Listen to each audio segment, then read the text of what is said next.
Assalamualaikum warahmatullahi wabarakatuh. Berjumpa kembali di G4N Channel.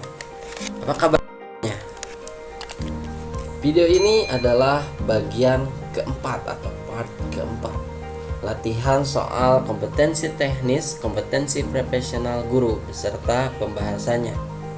Seperti video-video sebelumnya, untuk Bapak Ibu guru yang baru bergabung, nanti saya berikan waktu sebentar atau jeda untuk mencoba menjawab setiap soalnya.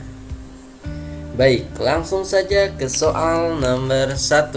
Kumpulan tugas siswa yang akan dijadikan bahan untuk menyusun laporan hasil belajar kepada orang tua disebut penilaian ... A. Jurnal, B. Portofolio, C. Rapot, D. Produk, E. Kinerja.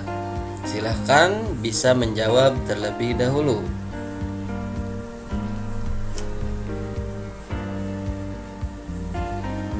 Jawaban yang betul untuk soal nomor 1 adalah B. Portofolio.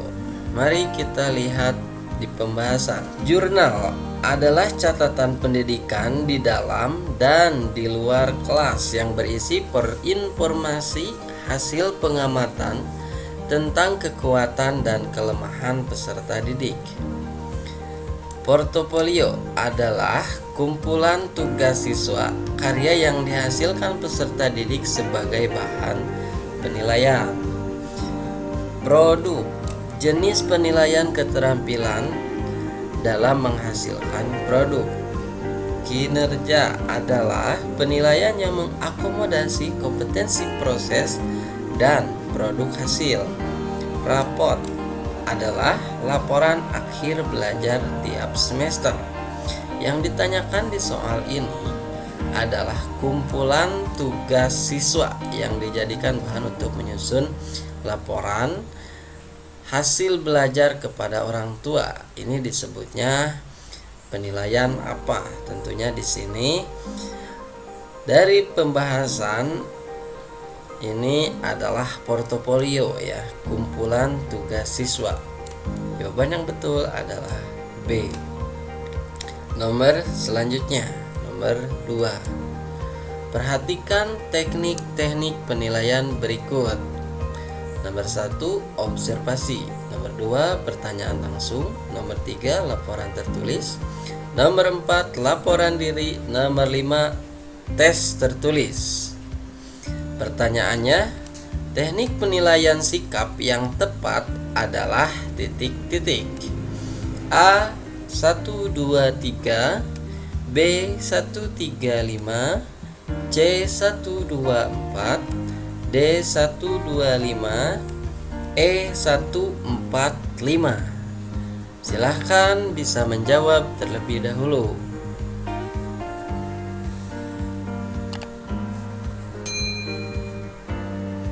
Jawaban yang betul untuk nomor ini adalah C. Mari kita lihat pembahasannya. Di sini ada beberapa teknik penilaian sikap. Yang pertama, observasi atau pengamatan.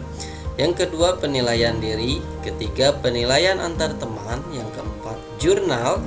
Kelima, pertanyaan langsung atau interview. Sedangkan di sini ada 5 pilihan di pertanyaan. Ada observasi, pertanyaan langsung, laporan tertulis, laporan diri, dan tes tertulis.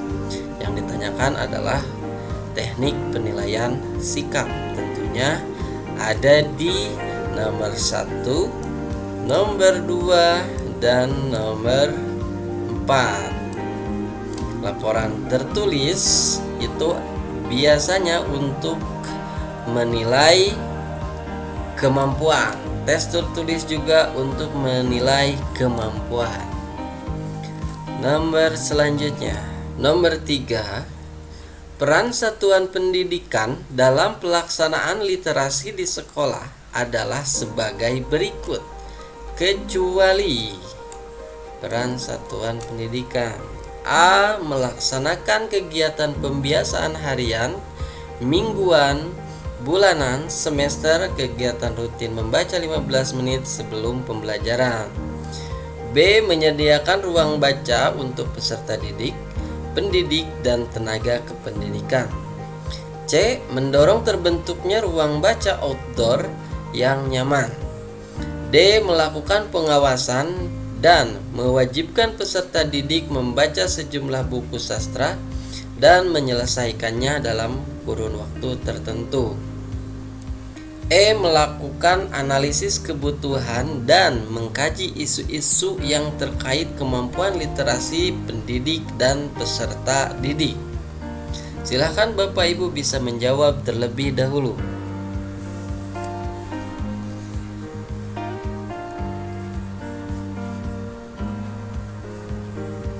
Baik, jawaban yang betul untuk nomor 3 adalah E. Kenapa? Mari kita lihat pembahasannya. Melakukan analisis kebutuhan dan mengkaji isu-isu yang terkait kemampuan literasi pendidik dan peserta didik. Ini adalah tugas pemerintah, dalam hal ini Kemendikbud. Karena ditanyakan dalam nomor 3 ini adalah peran satuan pendidikan, kecuali tentunya ya, ini udah betul, ini juga, B juga udah betul, C juga udah betul, D juga udah betul. Karena pengecualinya untuk nomor E di sini, ini perannya yaitu peran pemerintah. Nomor selanjutnya, penilaian harus mampu menyimpulkan apakah peserta didik telah mencapai kompetensi yang ditetapkan atau belum mencapai. Hal ini sejalan dengan prinsip penilaian titik-titik. A. Keeping track. B. Checking up. C. Finding out. D. Summing up. Silakan Bapak Ibu bisa menjawab terlebih dahulu.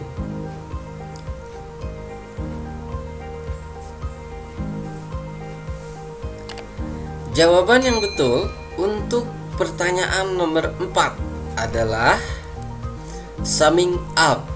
Kenapa? Summing up yaitu penilaian harus mampu menyimpulkan apakah peserta didik telah mencapai kompetensi yang ditetapkan atau belum. Ini adalah definisinya. Berarti pertanyaan nomor 4 ini adalah definisi dari summing up. Sama ya. Nomor 5. Perilaku yang dapat diukur untuk menunjukkan ketercapaian kompetensi dasar tertentu yang menjadi acuan penilaian mata pelajaran adalah titik-titik. A. Kompetensi inti. B. Standar kompetensi lulusan. C. Indikator. D. Standar isi. E. Standar proses. Silahkan Bapak Ibu bisa menjawab terlebih dahulu.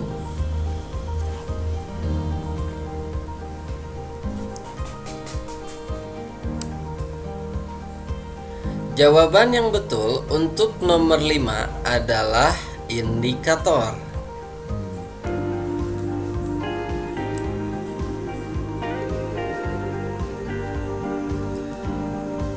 Pembahasan untuk nomor 5. Menurut standar proses pada Peraturan Menteri Pendidikan Nasional atau Permendiknas tahun 2007 nomor 41, indikator pencapaian kompetensi adalah perilaku yang dapat diukur dan atau diobservasi untuk menunjukkan ketercapaian kompetensi dasar tertentu yang menjadi acuan penilaian mata pelajaran.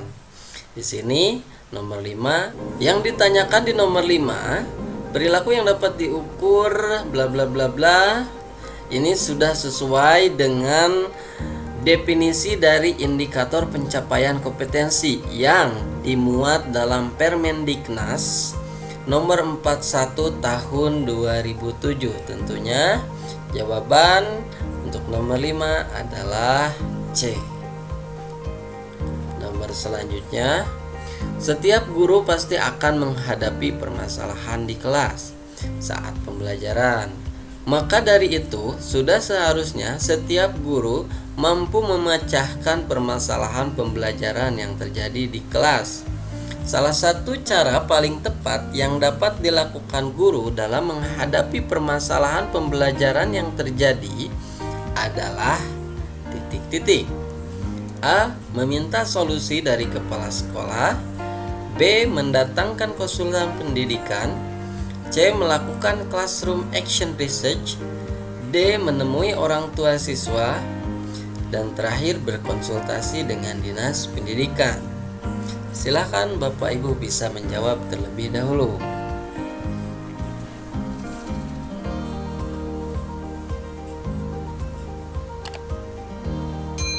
Jawaban yang betul untuk pertanyaan nomor 6 adalah E. Melakukan classroom action research.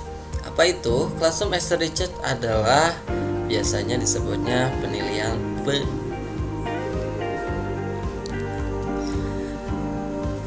Baik, jawaban yang betul adalah C.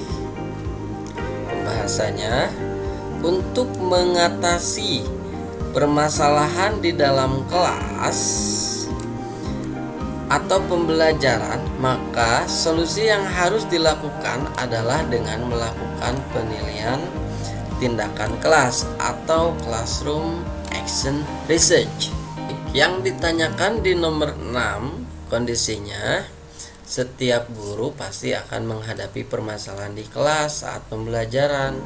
Apa yang harus atau yang biasanya dilakukan oleh seorang guru untuk memecahkan permasalahan pembelajaran tersebut? Ya, tentunya melakukan classroom action research atau PTK atau penilaian tindakan kelas. Nomor selanjutnya, nomor 7.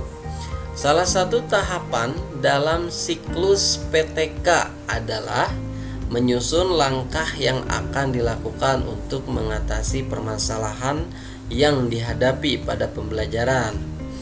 Hal tersebut mencakup segala hal yang diperlukan pada pelaksanaan PTK, mulai dari materi ajar, rencana pengajaran, metode atau teknik mengajar, serta instrumen observasi.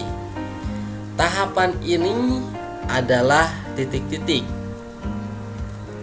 A. Planning. B. Executing. C. Controlling. D. Reflecting. E. Observing. Silahkan Bapak Ibu bisa menjawab terlebih dahulu.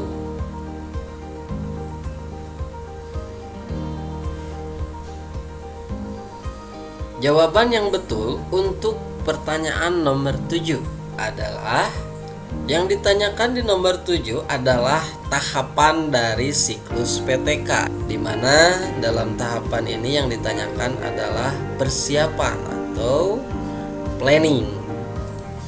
Dalam PTK itu ada beberapa siklus. Tahapan planning atau perencanaan meliputi identifikasi masalah, analisis masalah, perumusan masalah, dan formulasi tindakan dalam bentuk hipotesis tindakan. Ada 4 tahapan atau siklus penelitian tindakan kelas atau action research. Yang pertama itu planning atau perencanaan, yang kedua acting atau tindakan, yang ketiga observing atau observasi, yang keempat adalah reflecting atau refleksi.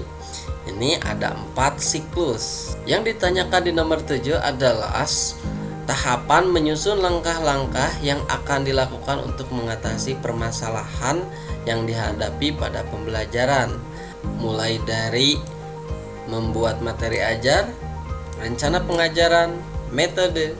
Nah, di sini dalam siklus ini disebutnya siklus apa? Tentunya siklus planning atau perencanaan. Nomor 8, pemberian umpan balik kepada peserta didik penting dilakukan untuk meningkatkan keberhasilan, memperbaiki kesalahan, membantu untuk mengungkap kesalahpahaman, menyarankan perbaikan tertentu. Jenis umpan balik jika siswa homogen adalah titik-titik. A. Representative feedback, B. Cumulative feedback, C. Quantitative feedback, D. Institutionalist feedback, E. External feedback. Silakan Bapak Ibu bisa menjawab terlebih dahulu.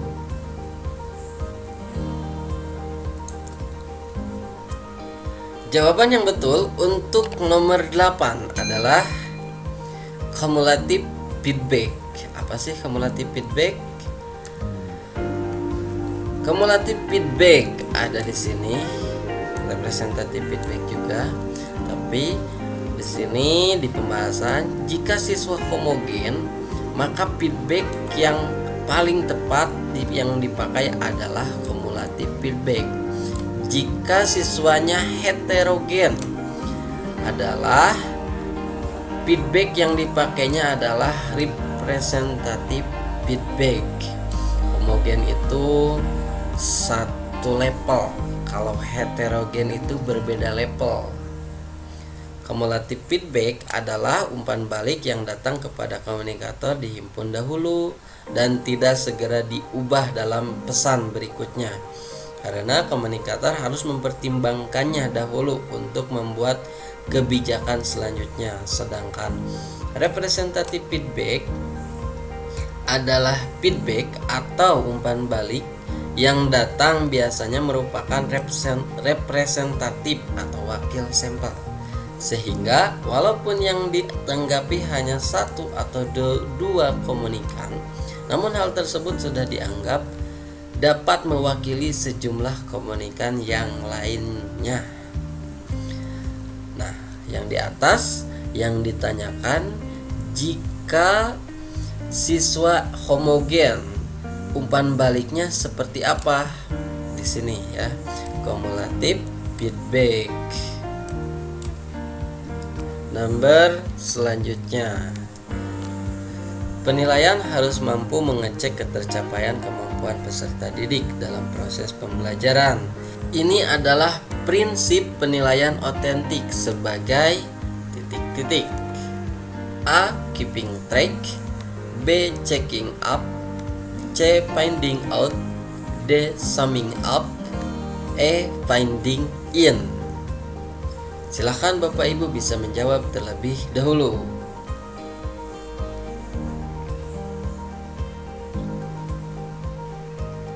Jawaban yang betul untuk pertanyaan nomor ini adalah checking up. Mari kita lihat pembahasannya.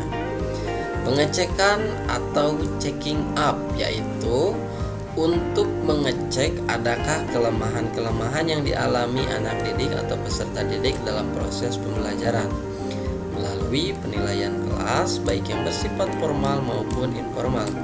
Guru melakukan pengecekan kemampuan atau kompetensi apa saja yang telah dikuasai dan apa yang belum dikuasai. Tujuannya adalah untuk memperoleh gambaran tentang pencapaian kompetensi oleh siswa. Nah, ditanyakan penilaian harus mampu mengecek ketercapaian. Ini udah sesuai dengan definisi dari checking up atau pengecekan. Nomor 10. Dalam mengawali pelajarannya, Pak Ramli merumuskan pertanyaan, mengumpulkan data atau informasi dengan berbagai teknik, mengasosiasi, menganalisis atau mengolah data informasi dan menarik kesimpulan serta mengkomunikasikan hasil yang terdiri dari kesimpulan untuk memperoleh pengetahuan, keterampilan, dan sikap. Langkah yang dilakukan Pak Ramli itu merupakan bagian dari model pembelajaran titik-titik. A. Portofolio, B. Scientific, C. Penemuan, D. Autentik, E. Kontekstual. Silahkan Bapak Ibu bisa menjawab terlebih dahulu.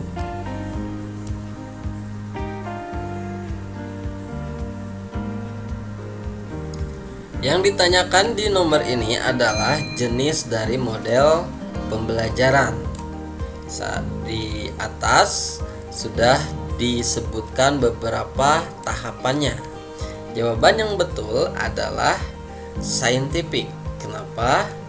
Di sini di pembahasan saya sajikan langkah-langkah pembelajaran dengan pendekatan saintifik. Yang pertama itu mengamati, kedua menanyakan, ketiga mengumpulkan informasi, keempat mengasosiasikan, mengolah informasi, dan yang terakhir adalah mengkomunikasikan. Yang dilakukan Paramli pada soal nomor 10 ini adalah langkah-langkah dari pembelajaran dengan pendekatan saintifik. Betul ya.